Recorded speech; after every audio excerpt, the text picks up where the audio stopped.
আসসালামু আলাইকুম expert solution video পক্ষ থেকে সবাইকে শুভেচ্ছা ও স্বাগতম। আবারও চলে আসলাম আরেকটি ভিডিও নিয়ে। আজকে আমরা একটা মনিটর নিয়ে কথা বলবো। তো চলুন আমাদের হাতে কি মনিটর আছে সেটা আগে দেখে নিই। আমাদের হাতে আছে হচ্ছে একটি স্যামসাংয়ের কার্ভ মনিটর এবং এটি হলো 22 ইঞ্চি এবং এটি মডেলটি দেখতে হলে আমাদের এখানে চলে আসতে হবে। এই হলো আমাদের মূল মডেল C22F390FHW। তো এটা সমস্যাটা কি আমরা সেটা দেখব। আর সমস্যা দেখতে হলে অবশ্যই আমাদের পাওয়ার দিতে হবে 14 ভোল্ট। তো চলুন আমরা এটাকে পাওয়ার দিই, তারপরেই দেখি এটা সমস্যাটা কি। এই হলো আমাদের পাওয়ার দেওয়া।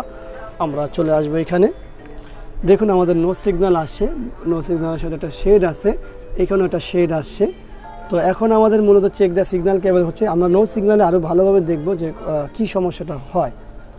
তো এই দেখতে পাচ্ছেন যে আমাদের নো সিগন্যাল এই যাচ্ছে খুব স্লো টাইপের, আর এইখান দিয়ে আমাদের শেড যাচ্ছে।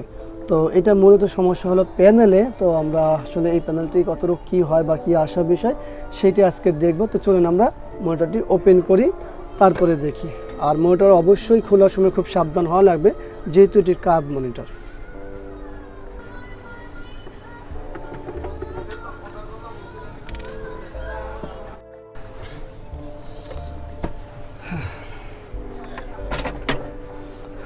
তো এই হলো কাভারটি খোলা হয়ে গেল।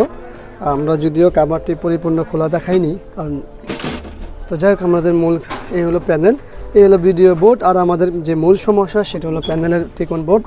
তো এই হলো আমাদের প্যানেলের মূল বোর্ড।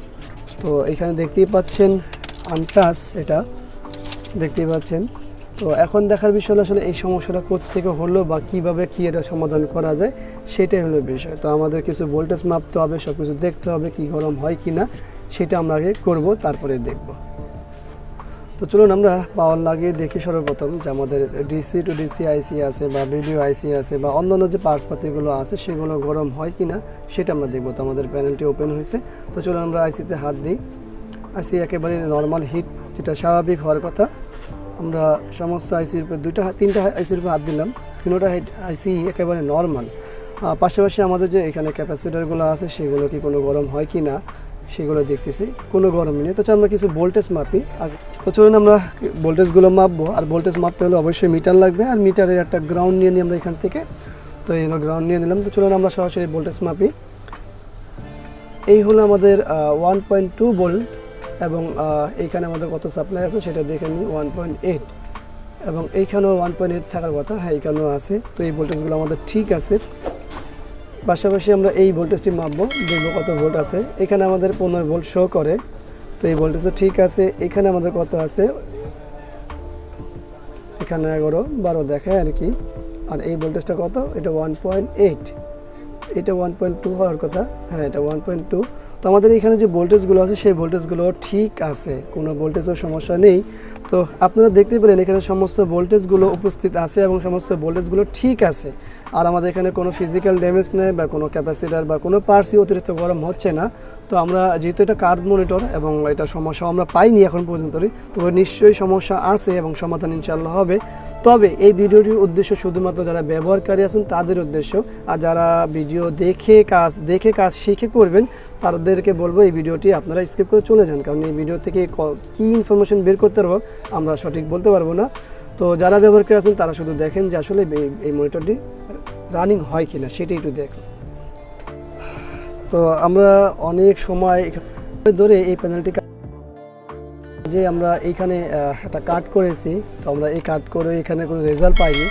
এরপরে আমাদের যে এখানে রেজিস্টারগুলো আছে সেগুলো আমরা ওপেন চেঞ্জ সব কিছু করে দেখেছি। তো করার পরে আসলে একটা রেজাল্ট বের হয়েছে। তো এই রেজাল্টটা জাস্ট আপনাদের সাথে শেয়ার করার জন্য এখন শেয়ার করব। তো চলুন পাওয়ারটি দিই আগে, তারপরে আমাদের এইচডিএমআই কেবলটি লাগিয়ে দেখি যে আসলে কী পরিবর্তন বা কী আসার বিষয়। তো এই দেখুন আমাদের কার্ভ মনিটরটি কমপ্লিট হয়েছে, কিন্তু কিছু সমস্যা রয়ে গেছে।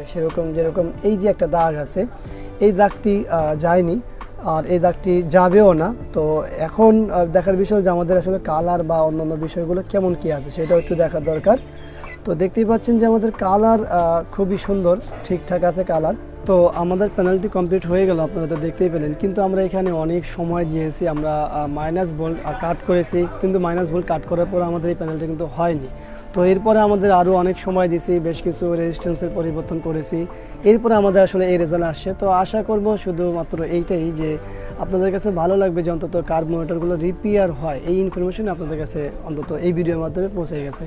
তো ভিডিওটি ভালো লাগলে অবশ্যই একটা লাইক করবেন, কমেন্টস করবেন, শেয়ার করবেন, আর অবশ্যই এই চ্যানেলটি সাবস্ক্রাইব করবেন, পাশে থাকা বেল বাটনটি চাপ দিয়ে রাখবেন। আগামীতে চলে আসবো অন্য কোনো বিষয় নিয়ে। আজকের মতো এখানেই বিদায়। আল্লাহ হাফিজ। আসসালামু আলাইকুম রহমতুল্লাহি ওয়া বারাকাতুহু।